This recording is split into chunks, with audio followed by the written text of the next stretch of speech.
नमस्कार दोस्तों, this is Anshuman Dixit. आपका स्वागत है फिर से वेल्थ फॉर यू में। आज हम बात करने जा रहे हैं एसआईपी के। बेसिकली रिटेल इन्वेस्टर को एक बहुत बड़ा डाउट ये होता है कि एसआईपी और म्यूचुअल फंड क्या ये एक ही चीज़ है, या एसआईपी कुछ दूसरी चीज़ है, म्यूचुअल फंड कोई दूसरी चीज़ है। तो इसमें वो बड़ा कंफ्यूज रहते हैं। तो आज हम लोग एसआईपी के बारे में हर एक चीज़ समझेंगे। म्यूचुअल फंड्स क्या होता है उसके बारे में समझेंगे। और दोस्तों, ये एक सीरीज़ ऑफ लेक्चर होने जा रहा है जिसमें आप म्यूचुअल फंड्स के बारे में सारी जानकारी स्टेप बाय स्टेप समझेंगे, बारीक से बारीक जानकारी और बहुत डिटेल में। तो ये एक 8-10 वीडियो का एक कोर्स होगा। तो अगर आप इस कोर्स को कर लेते हैं तो आप एक अच्छे इन्वेस्टर बन सकते हैं। आप अपने लिए ट्रेमेंडस अमाउंट ऑफ वेल्थ क्रिएट कर सकते हैं। आप अपनी रिटायरमेंट प्लानिंग कर सकते हैं। आप अपनी गोल प्लानिंग कर सकते हैं। और आप अपनी फैमिली के लिए और अपने दोस्तों और रिलेटिव्स के लिए भी अच्छी एडवाइस दे सकते हैं। बाकी अगर आपकी कोई डाउट रहेगा, कोई क्वेरी रहेगी, तो मैं तो आपके लिए अवेलेबल रहूँगा ही रहूँगा। तो अगर कोई डाउट हो तो आप कमेंट करके ज़रूर पूछिएगा और वीडियो को ज़रूर लाइक करिएगा, चैनल को सब्सक्राइब कर लीजिएगा। दोस्तों, what is SIP? SIP is basically systematic investment plan. SIP is an investment route offered by mutual funds wherein one can invest a fixed amount in a mutual fund scheme at regular intervals, say once a month or once a quarter, instead of making a lump sum investment. तो basically systematic investment plan एक ऐसा root है जो mutual funds offer करते हैं different निवेशकों को, investors को अपनी स्कीम में पैसा लगाने के लिए। तो हम लोग आसान भाषा में कह सकते हैं कि SIP is the method to invest in mutual funds. Mutual fund में इन्वेस्ट करने का एक बहुत बेहतरीन मीडियम है, माध्यम है, एक मेथड है SIP, सिस्टमैटिक इन्वेस्टमेंट। यानी सिस्टमैटिकली आप इन्वेस्ट कर रहे हैं। किस में इन्वेस्ट कर रहे हैं? म्यूचुअल फंड की किसी पर्टिकुलर स्कीम में इन्वेस्ट कर रहे हैं। तो म्यूचुअल फंड की स्कीम में इन्वेस्ट करने का मेथड है, टुकड़ों में इन्वेस्ट करने का मेथड है, उसको हम लोग कहते हैं सिस्टमैटिक इन्वेस्टमेंट प्लान। एक सिस्टम बना दिया कि आपको हर क्वार्टर में करना है, हर वीक में करना है। अब तो एवरी डे SIP भी अवेलेबल है। आप हर दिन, हर वर्किंग डे में भी SIP कर सकते हैं, जिस दिन भी मार्केट खुला हुआ है। तो एक सिस्टमैटिक वे में आप कर सकते हैं।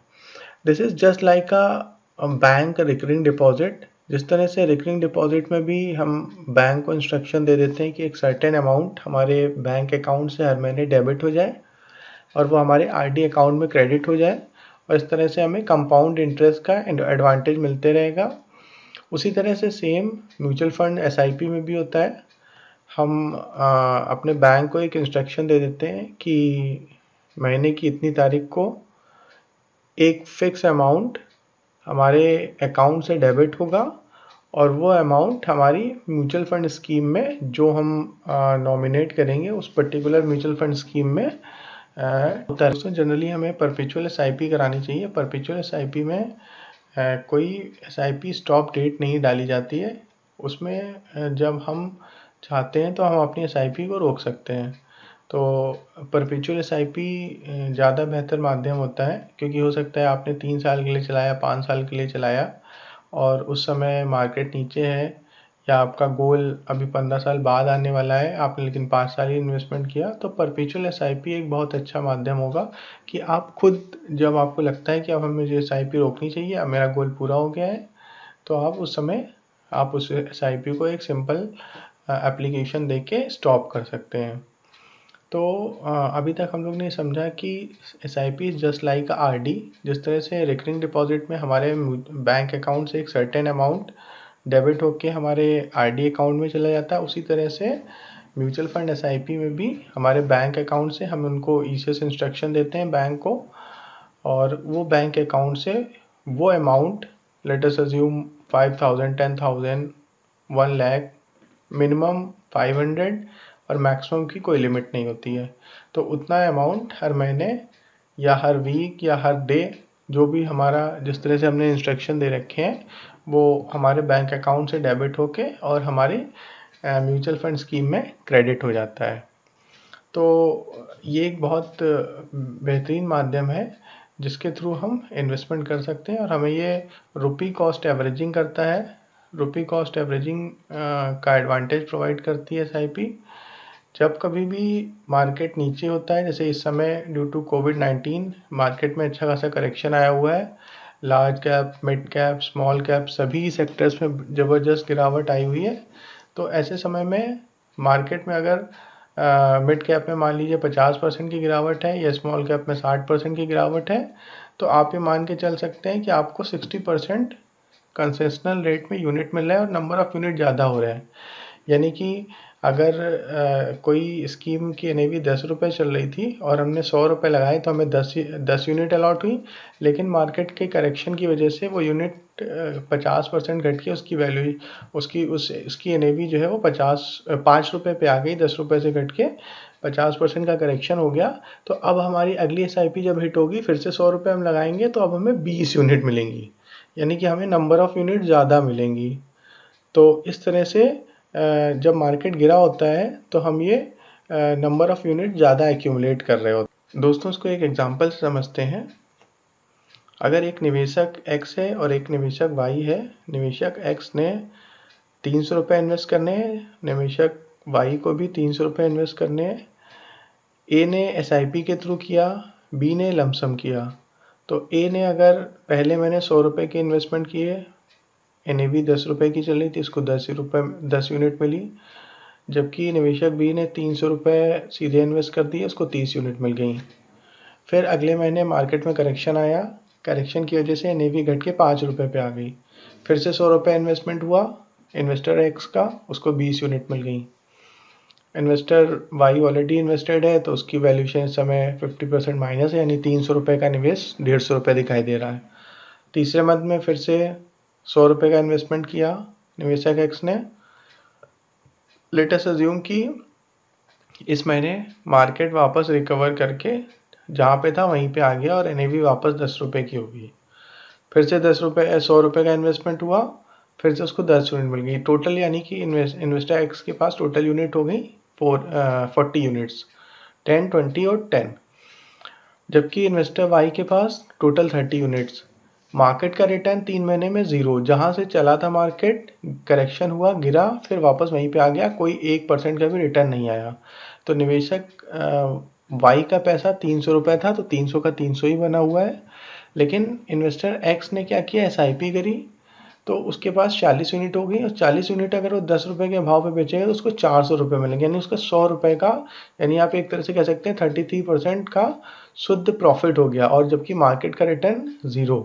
तो this is the power of SIP कि मार्केट में जब भी करेक्शन आता है, जितनी ज़्यादा वोलेटिलिटी होती है उतना ही ज़्यादा एसआईपी हमारी रिटर्न जनरेट करती है ज़्यादा।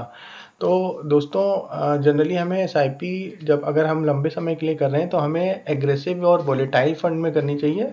जो फ्लैट तरह के फंड्स होते हैं उसमें एसआईपी करने का उतना ज़्यादा एडवांटेज नहीं है, आप उसमें लमसम भी कर सकते हैं, और डेट स्कीम्स में भी एसआईपी करने का कोई खास एडवांटेज नहीं। हाँ, अगर आपको पैसे इकट्ठा करने के पॉइंट ऑफ व्यू से करना है तो आप डेट फंड्स में भी या लिक्विड फंड्स में भी एसआईपी कर सकते हैं। अदरवाइज अगर आप वेल्थ क्रिएशन के लिए एसआईपी करना चाहते हैं तो एग्रेसिव वो वोलेटाइल फंड में करना चाहिए। और आइडियल तरीका तो ये होता है कि आप large cap, mid cap, small cap, या लार्ज कैप की जगह आप मल्टी कैप, मिड कैप और स्मॉल कैप, इस तरह की एक पोर्टफोलियो बना लीजिए। अगर किसी को 30,000 रुपये इन्वेस्ट करना है तो 10-10 हज़ार रुपये वो 3 स्कीम में डिवाइड कर सकता है। तो ये एक आइडियल पोर्टफोलियो मिल जाएगा जिससे उसकी अक्रॉस द मार्केट इन्वेस्टमेंट हो जाएगा, और कभी मल्टी कैप ज़्यादा अच्छा परफॉर्म करेगा, कभी स्मॉल कैप ज़्यादा अच्छा परफॉर्म करेगा, कभी मिड कैप। तो इस तरह से उसको ऑन एवरेज 12 से 15% के रिटर्न 10-15 सालों में मिल जाएंगे, तो एक अच्छी वेल्थ क्रिएट होगी। तो एसआईपी इस समय काफ़ी बड़ा ब्रांड बन गया है। लोगों को म्यूचुअल फंड्स नहीं पता है, लेकिन उनको एसआईपी पता है, एसआईपी वर्ड उन्होंने सुना हुआ है, और एसआईपी काफ़ी फेमस हो गया है इंडिया में। और बेसिकली एसआईपी के माध्यम से इंडिया में लगभग 8 से 10 हज़ार करोड़ रुपए का इन्फ्लो हर महीने तक पहुंच गया है। तो यानी 8,000 करोड़ रुपए का इन्वेस्टमेंट रिटेल इन्वेस्टर और बाकी सारे निवेशक मिला के लगभग 8,000 करोड़ की एसआईपी हर मंथ कर रहे हैं। तो दोस्तों अगर 8,000 करोड़ की SIP का हर मंथ का मतलब ये हुआ कि साल का अप्रॉक्स 1 लाख करोड़ का इनफ्लो हमारा SIP के थ्रू बन गया है। तो ये FII को काउंटर करने के लिए काफ़ी स्ट्रेंथ है मिली है इंडियन मार्केट को कि 1 लाख करोड़ तो हमारा SIP से आएगा ही आएगा, ये तो कंफर्म हो गया। और बहुत सारे म्यूचुअल फंड्स को भी इससे बहुत एडवांटेज होता है कि हमें SIP तो हमारी चली रही है और SIP में मार्केट में गिरावट आएगी तो हमें घबराने की ज़रूरत नहीं है। रिडम्पशन प्रेशर अगर आएगा भी तो हमें SIP के थ्रू पैसा तो मिलता ही रहेगा, तो हम वापस नए नीचे के लेवल पे इन्वेस्टमेंट कर पाएंगे, तो इससे रिटर्न अच्छा हो पाएगा। तो SIP ने हमारे कैपिटल मार्केट को बहुत स्ट्रेंथ प्रोवाइड करी है। लगभग 1 लाख करोड़ का इनफ्लो साल का हमें SIP से मिल रहा है और जिससे हम FII की तकड़ी बिकवाली को काउंटर कर सकते हैं हर महीने।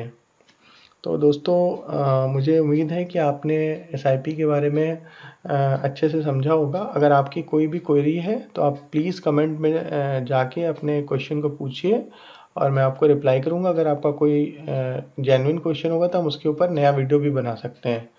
और इस वीडियो को ज़रूर लाइक करिएगा, अपने दोस्तों के साथ शेयर करिए और चैनल को सब्सक्राइब करना बिल्कुल मत भूलिएगा। Thank you very much.